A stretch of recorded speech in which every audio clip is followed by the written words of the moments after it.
నమస్తే, మీరు చూస్తున్నారు TV9 USA. నేను Purnima. Welcome to A to Z fast news. ప్రపంచంలోనే అత్యంత ప్రాణాంతకమైన క్షయ వ్యాధి వ్యాప్తి చెందుతూ ఉండడంతో కాలిఫోర్నియాలో హెల్త్ ఎమర్జెన్సీ ఏర్పడింది. దక్షిణ కాలిఫోర్నియాలో క్షయ కారణంగా ఒక వ్యక్తి మరణించాడు.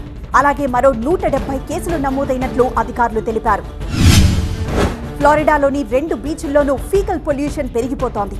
నీళ్లలో అధిక స్థాయిలో ఎలక్ట్రోకాకై బ్యాక్టీరియా ఉన్నట్లు తెలిసింది. దీనివల్ల సందర్శకులు వివిధ రకాల ప్రాణాంతక ఇన్ఫెక్షన్ల బారిన పడే అవకాశం ఉన్నట్లు నిపుణులు చెబుతున్నారు. జో బైడెన్ కారణంగా 11 రాష్ట్రాల ప్రజలు వచ్చే ఏడాది నుంచి 50% క్యాపిటల్ గెయిన్ ట్యాక్స్ ఎదుర్కొంటున్నారు. శతాబ్దం నుంచి చూసుకుంటే ఇదే అత్యధిక పన్ను రేటుగా నిపుణులు చెబుతున్నారు. ఇప్పుడు ఆ రేటు 25%గా ఉంది. అమెరికన్ బీచ్ ప్రాంతాల్లో వరదలు అధికమవుతున్నాయి. అయితే దానికి కారణం మూన్ వాబుల్ అని నాసా ప్రకటించింది. చంద్రుడి కక్షలో మార్పుల్నే మూన్ వాబుల్ గా చెప్తారు. గ్యాస్ ప్రొపేన్ స్టవ్స్ ఇంట్లో అధిక నైట్రోజన్ డయాక్సైడ్ ను విడుదల చేస్తున్నాయి.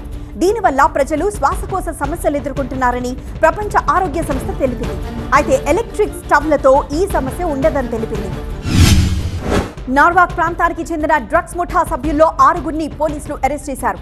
అరెస్ట్ సమయంలో అధికారులు 15,000 ఫెంటనిల్ బ్యాగ్లు, 350 గ్రాముల రా heroin, cocaine, 9mm hand gun ని స్వాధీనం చేసుకున్నారు. అలాగే స్ట్రీట్ సేల్ క్రాక్డ్ కోకైన్ ని కూడా హ్యాండ్ ఓవర్ చేసుకున్నారు. శాండియాగో కౌంటీలో మిల్లింగ్ మెషిన్లు చట్టవిరుద్ధంగా విక్రయిస్తున్నారు. ఈ నేపథ్యంలోనే కంపెనీపై కోర్టులో దావా దాఖలైంది. ఈ పరికరం వివిధ పనులకు ఉపయోగపడినా ప్రమాదకరం కావడం వల్ల దాని అమ్మకాలను చట్టం నిలిపివేసింది. ఇటీవలి కాలంలో బస్సు డ్రైవర్లపై దాడులు పెరుగుతున్నాయి. ఈ నేపథ్యంలో శుక్రవారం వందలాది బస్సు డ్రైవర్లు నిరసనకు దిగారు.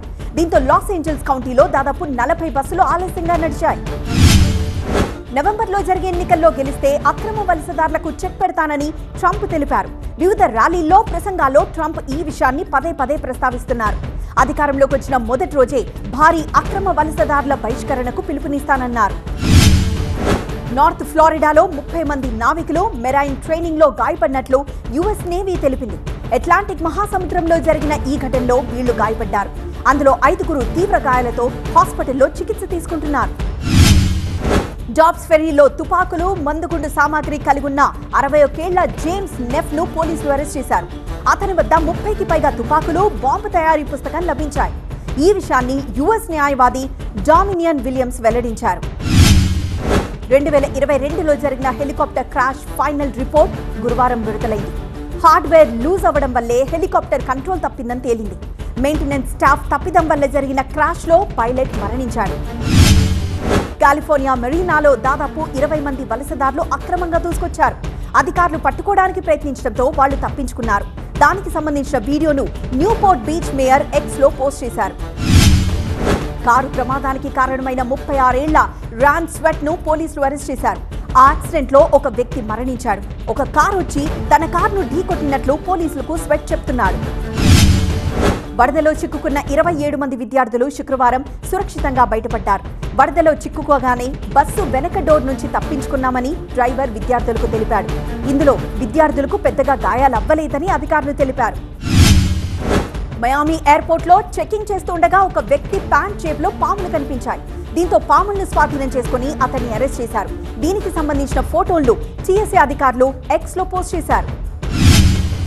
టెస్లా కార్ అప్డేట్ సమయంలో ఉష్ణోగ్రత 115కు చేరిందని టిక్ టాకర్ రియాన్నా జానెల్ తెలిపింది. 24 నిమిషాల్లో కావాల్సిన సాఫ్ట్వేర్ అప్డేట్ కి 40 నిమిషాలు పట్టిందట. కార్లో పెరిగిన ఉష్ణోగ్రతతో తాను భయపడ్డానని ఆమె చెప్పింది. బక్టౌన్లోని దొంగలు తుపాకులు చూపిస్తూ ఫోన్లను అన్లాక్ చేయించి బ్యాంక్ యాప్స్ ద్వారా దోపిడీ చేస్తున్నారు. 24 గంటల వ్యవధిలోనే 4 ఘటనలు జరిగాయి. అందులో ఒక కేసు కెమెరాకు చిక్కడంతో పోలీసులు అలర్ట్ అయ్యారు. ఇది ఇవాల్టి A to Z fast news. చూస్తూనే ఉండండి TV9 USA.